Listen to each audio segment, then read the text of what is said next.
তিনজন কিন্তু জানতে মূল্যবান আছে, ওদের একটু কথা তুলে দিতে হবে।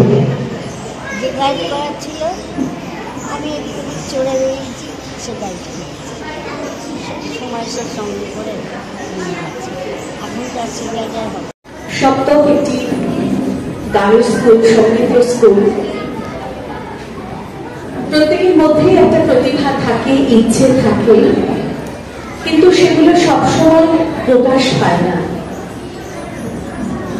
সেই নিয়ে শুভ দাশগুপ্তের লেখা খুব কমন কবিতা রাগ দরকার।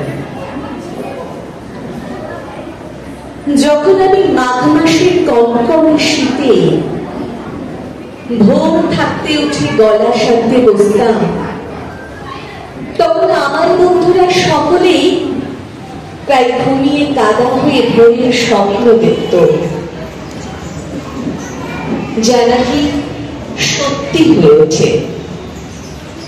আমি ক্যান্সার নামে নেশায় বুঁদ হয়ে থাকতাম, তখন স্বপ্ন টপ্ন দেখা হতো না।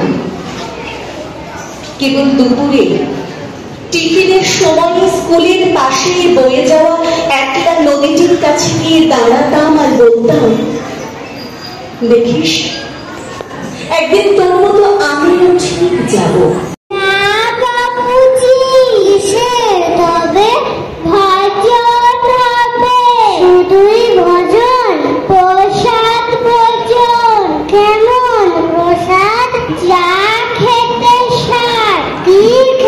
যাও ছাড়ার পোলাও ছেকিয়ার সরপুরিয়ার আকিয়ারে লাবড়ি পায়েস এই কেবলি ক্ষীর কদলি বা কি ছোলা সবরি কলার এবার থামো ফজলি আমো আমিও যাই না মশাই নমস্কার।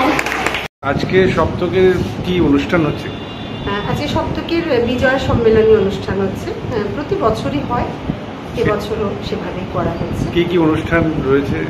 আজকে বিভিন্ন গানের অনুষ্ঠান রয়েছে, কিছু কবিতা আছে এবং আমাদের যারা অতিথি আমন্ত্রিত অতিথি তাদের কিছু অনুষ্ঠান রয়েছে।